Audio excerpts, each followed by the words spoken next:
So I'll be speaking about the PowerSprint project, which stands for Power Grid IoT System Protection and Resilience using Intelligent Edge. So I'm the principal investigator of the project, that's Subhash Lakshminarayana, and the co-investigator is Professor Carsten Maple, and both of us come from the University of Warwick. So as you may have guessed from the name, the project is about power grid security and the threats posed by the growing integration of IoT-enabled devices in power grid. And what are these IoT-enabled devices? So these could be your smart appliances like Wi-Fi controlled air conditioners or even electric vehicles. So these smart devices are already prevalent in the market. So if you go into any of the big vendors such as Bosch or General Electric, they have all these products out in the market already, and they provide a lot of consumer good experience to the consumer.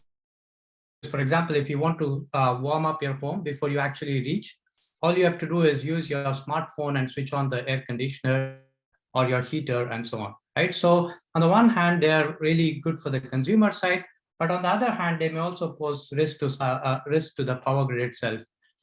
Because these devices are typically manufactured by third-party vendors like Bosch, General Electric, and power grid utility operator does not have any direct control over these devices. And also on the end user side, the security hygiene is very low.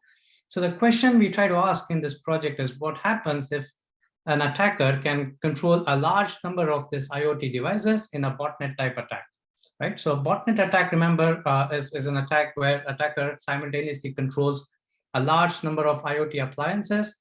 For example, in the Mirai botnet attack in 2018, there was an attacker that controlled up to 600,000 personal computers. So the question is, in a future scenario, what if these are not personal computers, but instead these IoT-enabled load devices? So if an attacker can simultaneously control those and change the load in the system in a malicious manner, what kind of bad impacts could it have on the grid? Right, so this is the whole, this is what this project aims to look at. And in particular, we're going to take a very cyber-physical approach. So we have two excellent industrial collaborators. So that's the Global Cyber Alliance that maintains an IoT honeypot. So they will give us data from the IoT honeypot. So it's a global honeypot that has 1,200 nodes. So using the data, we can actually do a threat analysis of how often these devices are targeted and so on, kind of come up with a spatiotemporal analysis of the threat to these devices. And at the same time, we also want to look at the physical aspects of the grid itself in terms of modeling the control loops in the grid. So in particular, for example, the frequency of the power grid is an indicator between the balance of the supply and demand. And you may have heard that, the frequency of the grid is constant. For example, in the UK, it's always maintained at 50 hertz. So if an attacker maliciously controls a large number of nodes and simultaneously turns on or turns off a large number of these devices, you can basically spoil the balance between the supply and the demand, and then the control loops in the power grid can go haywire. In particular, we have done some preliminary work where we show that if the attacker has some strategic load injections, it can also destabilize the control system of the power grid, right? So we're taking a cyber-physical approach. So we have network data, which gives us the threat analysis.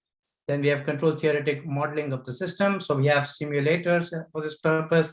Also, Schneider Electric is going to give us some test beds on which we can implement those. And we're also going to do a control theoretic analysis in order to identify the weak points in the grid, the vulnerable portions of the grid, and so on.